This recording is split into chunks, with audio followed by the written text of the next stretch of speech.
Champions trophy খেলতে Dubai যাওয়ার পর প্রথম অনুশীলন সেশনে চোট পান মাহমুদুল্লাহ রিয়াদ, যে কারণে পাকিস্তান শাইন্সের বিপক্ষে একমাত্র প্রস্তুতি ম্যাচে তিনি খেলতে পারেননি। এবং এরপর আমরা লক্ষ্য করলাম যে প্রথম ম্যাচে ভারতের বিপক্ষে একাদশে তিনি অনুপস্থিত। মাহমুদুল্লাহ রিয়াদ সুস্থ হয়ে উঠছেন এবং বাংলাদেশের যে গুরুত্বপূর্ণ ম্যাচ, বাঁচা মরার ম্যাচ নিউজিল্যান্ডের বিপক্ষে, সেই ম্যাচে তিনি খেলবেন। এখন মাহমুদুল্লাহ রিয়াদ তিনি যদি প্লেইং ইলেভেনে ঢুকে যান তাহলে আসলে বাদ পড়বে কে, সেটা একটা বড় প্রশ্ন। টিম ম্যানেজমেন্টের জন্য কঠিন এক প্রশ্ন। তাওহিদ হৃদয় এবং জাকের আলী অনেক দুজনই খেলেছেন ভারতের বিপক্ষে মাহমুদুল্লাহ রিয়াদের অনুপস্থিতির কারণে, নতুবা এই দুজনের যে কোনো একজন খেলতেন এবং দুজন খেলে সত্যিকার অর্থে বাংলাদেশের মান খানিকটা বাঁচিয়েছেন। না হলে হয়তো বাংলাদেশ দেশতেই গুটিয়ে যেত যদি তাওহিদ হৃদয় এবং জাকের আলী অনিকের ওই 154 রানের পার্টনারশিপটা না হতো। ক্যারিয়ারের প্রথম ওয়ানডে সেঞ্চুরির দেখা পেয়েছেন তাওহিদ হৃদয়, একটা ব্রিলিয়ান্ট নক তিনি খেলেছেন এবং একই সাথে জাকের আলী অনিক তার ক্যারিয়ারের দ্বিতীয় 50-র দেখা পেয়েছেন। ওয়েস্ট ইন্ডিজ ট্যুরেও তিনি রানে ছিলেন, সেই ধারাবাহিকতা তিনি আসলে ধরে রেখেছেন। সেই ক্ষেত্রে নিশ্চিতভাবেই নিউজিল্যান্ডের বিপক্ষে গুরুত্বপূর্ণ ম্যাচে এ দুজনের কাউকেই বাংলাদেশের টিম ম্যানেজমেন্ট প্লেইং ইলেভেন থেকে ড্রপ করতে চাইবে না।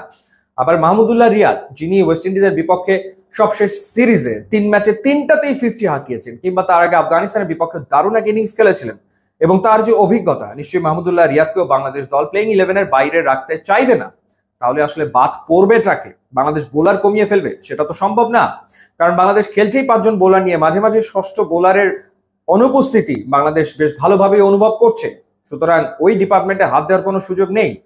সেই ক্ষেত্রে 3 রকমের কম্বিনেশন হতে পারে।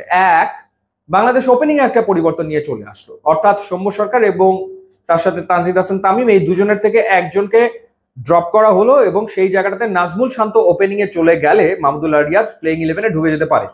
তানজিদ হাসান তামিম বিপিএল এ যে ফর্মে ছিলেন, সেই ক্ষেত্রে ডেফিনেটলি তাকে তো আসলে বাদ দেওয়ার কোনো সুযোগ আসলে নেই।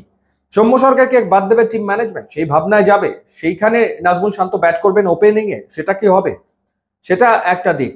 2 নম্বর হচ্ছে, যে ঘটনা বর্ডার গাভাস্কার ট্রফিতে ঘটেছিল, অর্থাৎ রোহিত শর্মা ক্যাপ্টেন হওয়ার পরও দলের স্বার্থে নিজেকে সরিয়ে রেখেছিলেন প্লেইং ইলেভেন থেকে, এবং নাজমুল শান্ত এরকম সিদ্ধান্ত, বাংলাদেশের টিম ম্যানেজমেন্ট এতটা সাহসী সিদ্ধান্ত নেবে কিনা যে নাজমুল শান্ত তিনি হয়তো এই ম্যাচটা খেললেন না, মাহমুদুল্লাহ রিয়াদ প্লেইং ইলেভেনে ঢুকে গেল, মেহেদী হাসান মিরাজ হয়তো ক্যাপ্টেন্সি করলো, সেটা হয়তো আর একটা ঘটনা হতে পারে। তৃতীয় যে ঘটনা, সেটা হচ্ছে মুশফিকুর রহিম, আরো একজন সিনিয়র ক্যাম্পেইনার। এখন মুশফিকুর রহিমও বিপিএল এ যে খুব ভালো রিদমে ফর্মে ছিলেন, ব্যাপারটা একেবারে তা না। জাকের আলী অনেক যেহেতু কিপিং করতে পারেন, সেই জায়গাটাতে মুশফিক কি আসলে সরে যাবেন, অর্থাৎ এক সিনিয়র ক্রিকেটার সরে গিয়ে আর এক সিনিয়র ক্রিকেটারকে দলে জায়গা দেবেন?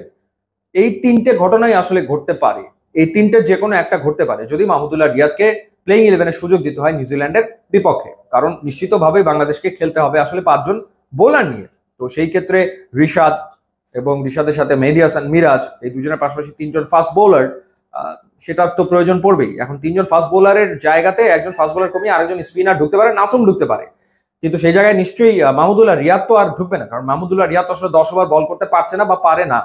তো সেই ক্ষেত্রে এই যে 3টে অপশন, সেই 3টে অপশনের যে কোনো একটা অপশন বেছে নিতে হবে বাংলাদেশের টিম ম্যানেজমেন্টকে। সেই সিদ্ধান্তটা আসলে কি, কঠিন এক সিদ্ধান্ত।